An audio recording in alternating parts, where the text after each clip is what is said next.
Bonjour tout le monde, bienvenue sur Canaboost TV à Focus sur ton build. Je suis présentement avec François et son Monte Carlo 81 Lando. Il n'est pas tout à fait stock. Il y a des choses que tu as laissées d'origine, puis moi j'aime bien ça. Fait que ça va bien François? Oui, ça va très bien toi-même. Yes, fait que je vais... Enfin. Enfin, oui, parce que ça a été long et périlleux. Ouais. Fait que je vais te laisser y aller avec la poutine qu'il y a dans l'auto. Ben c'est pas compliqué.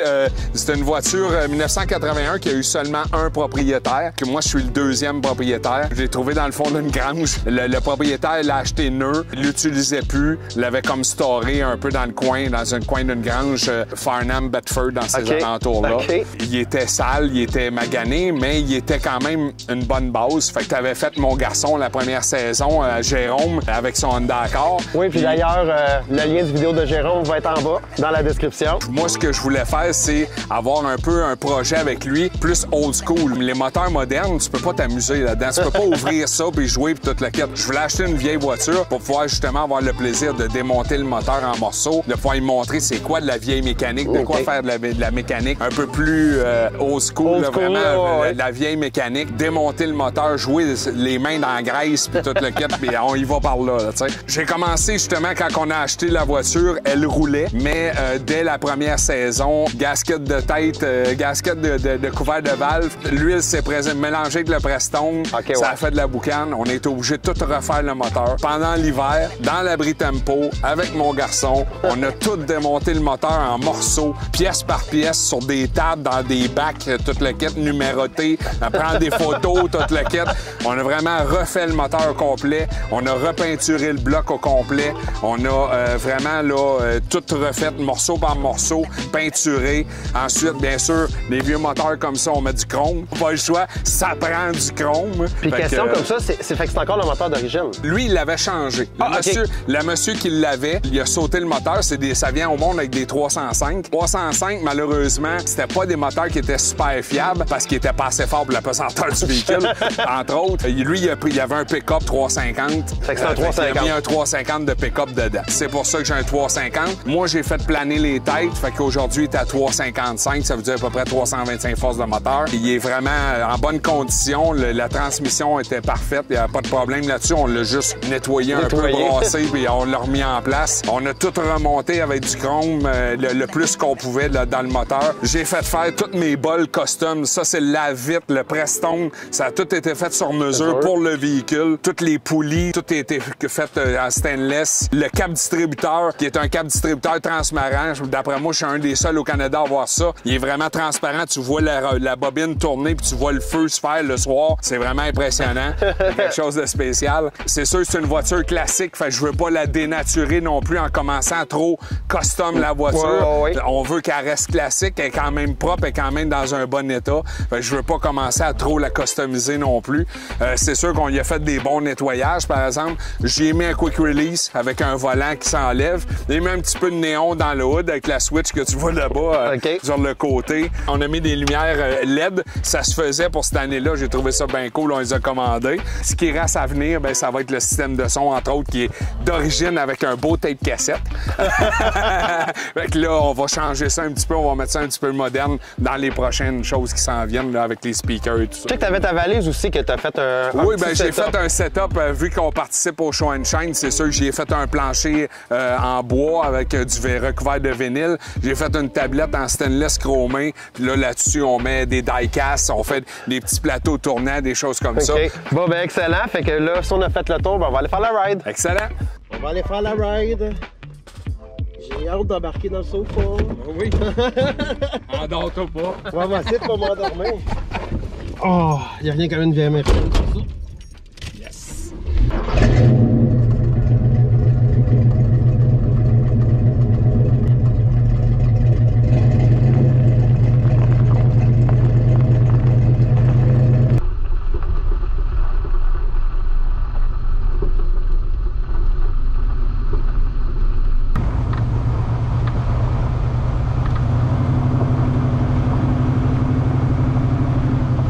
Mais François, je sais que tantôt tu as fait un peu le tour, mais la Monte Carlo, dans le fond, c'était-tu tu voulais un gros char old school américain ou puis c'était tombé dessus ou bien c'était vraiment l'amour de Monte Carlo?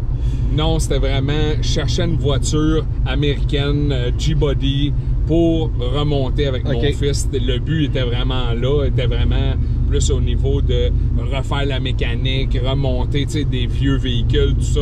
C'était vraiment ça au départ.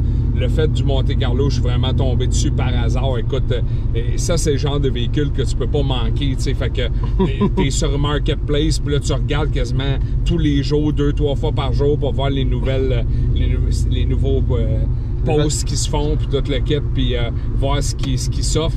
Puis faut que tu sois rapide sur le piton. Là. Moi, je te dis, là, le gars, là, ça faisait même pas 1 heure qu'il l'avait affiché, que j'étais déjà en train de le texter en disant « Je m'en viens. »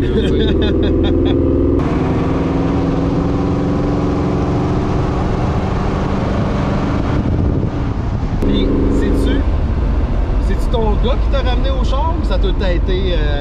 Oui, pas mal. Ouais, ok, c'est ton gars. Dirais, moi, j'ai toujours eu une passion pour les véhicules depuis que je suis jeune. J'aime les chars, j'aime surtout les Porsche, beaucoup de allemandes et tout ça. Mais le fait des vieilles voitures, nous autres, on les a connues. Notre grand-père, même nos pères ont eu des véhicules de ces années-là. Ouais. Fait que c'était quand même, ça rappelle les souvenirs. Quand tu tombes avec une voiture comme ça, surtout des Monte-Carlo, tout le monde connaît quelqu'un qui a eu une Monte-Carlo un moment donné. Mon père, mon grand-père, mon oncle, whatever. Il y a toujours quelqu'un qui connaît quelqu'un qui avait une Monte-Carlo en quelque part. Fait que c'était comme le modèle idéal. J'ai tombé à la bonne place au bon moment. Au bon moment. Non, et puis même quand on le tournait, il y a eu du monde qui ont fait exactement ce commentaire-là. Exactement ça. Fait que c'est j'ai pas de misère à te croire. Ouais. Mais faut dire que c'était un véhicule qui était quand même populaire dans ces années-là. Oui, fait que... populaire, fiable, c'était du Chevrolet, c'était facile à réparer, etc. C'était un char pour monsieur tout le monde, bon. C'était pas très dispendieux, c'était pas une voiture qui était de luxe, considérée comme de luxe, quoique le Lando, comme lui ici, avait un petit peu plus d'équipement. Les toits ouvrants, cette affaire-là, c'était pas sur tous les véhicules à l'époque. Okay. Un peu plus tard, ils ont sorti les T-Top qu'il y avait, mais toit ouvrant comme ça, c'est quand même assez rare. Là. Okay. Ça se faisait pas dans bien des modèles. Là. Non, puis moi, ce que j'aime aussi, c'est surtout la vieille boiserie, le look de ces années-là. Là, on est vraiment dans une autre époque. C'est ça. C'est pour ça que je te disais, je veux pas trop le dénaturer en essayant de le modifier de trop. Je veux quand même garder son cachet original, mettre peut-être un petit peu plus récent, comme la radio, ces affaires-là, mettre quelque chose de plus récent, peut-être changer le revêtement de toit, mais les banquettes originales à longueur, tout ça, toute la quête confortable, on n'a pas le choix. Je peux pas mettre des banquettes là-dedans. Non, c'est un char de cinéparc, là. Exactement ça. C'est ça qu'il faut, là. C'est ça qui est plaisant. Moi, j'ai trouvé un modèle de radio que je veux changer prochainement. Le modèle est vintage, mais tout ce qui est dedans, c'est moderne, là, avec le Wi-Fi, le YouTube, et tout le kit Bluetooth, tout ça, des fils, tu peux tout plugger là-dedans, puis avoir ta musique de ton cellulaire, puis toute la kit, mais elle a vraiment le look d'une ancienne. Ça a même l'air d'une cassette 8 tracks. La plate de vitre est vraiment comme une cassette 8 tracks que tu pousses. Fait que c'est vraiment original, là. C'est vraiment de quoi de spécial. Fait que c'est vraiment cool là-dessus. Non, parce que c'est vrai que, tu sais, ça a quand même un cachet, le fait de garder ça original. Exactement. Là. Je veux pas le dénaturer, le véhicule. Non. Puis je te comprends de pas on l'a dénaturé. Ça, parce que, tu sais, je veux dire, t'embarques dedans, puis c'est ça, t'en reviens dans une autre époque complètement. Là. Ça, on veut pas que ce soit moderne, là, tu sais. Non, c'est ça. On mettrait pas un lecteur CD dedans. Non.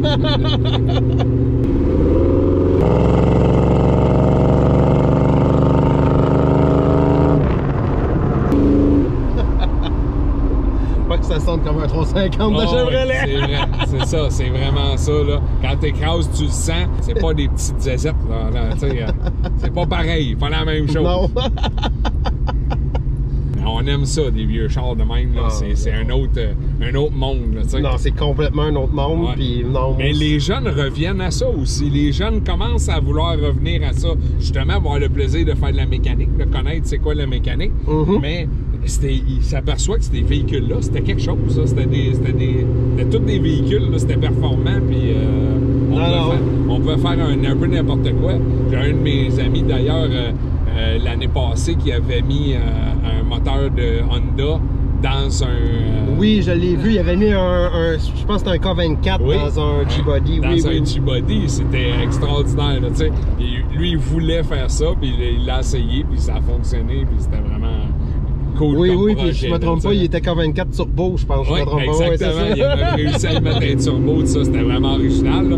Mais lui, c'était son projet, il voulait le faire comme ça. Mais ça prouve qu'on peut faire n'importe quoi oui, avec puis ce genre de à grosseur d'espace que tu as en avant, tu peux mettre pas mal n'importe quoi. Tu peux en mettre 2 K24. Oui, parce qu'il y a de l'espace pour travailler. Ouais, exactement. C'est un V8 350, puis tu as encore de l'espace pour... en masse. En masse pour passer tes bras. Oh, oui. Comparé à un petit Honda. Oui, exactement. Ah non, ça a quand même une belle aura, ces petits G-Body-là. Oui, puis c'est tellement indestructible, c'est tellement facile à réparer. Puis on trouve encore des pièces en masse. Là, okay. Aux États-Unis, là, il y en a des pièces. Là, il y a des catalogues de pièces. Summit et Jegs et compagnie, là, tu peux encore commander des pièces, autant des pièces neuves que des pièces rebuild.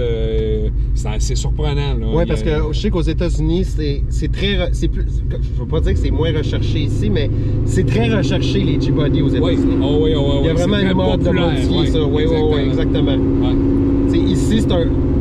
Je dirais qu'il y en a, mais c'est pas autant intense que là-bas. Là. Oui.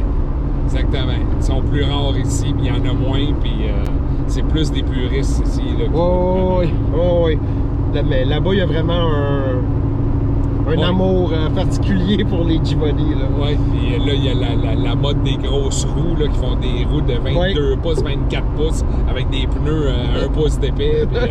Ils ont vraiment plusieurs cultures aux États-Unis différentes pour ces G-Body-là. Là.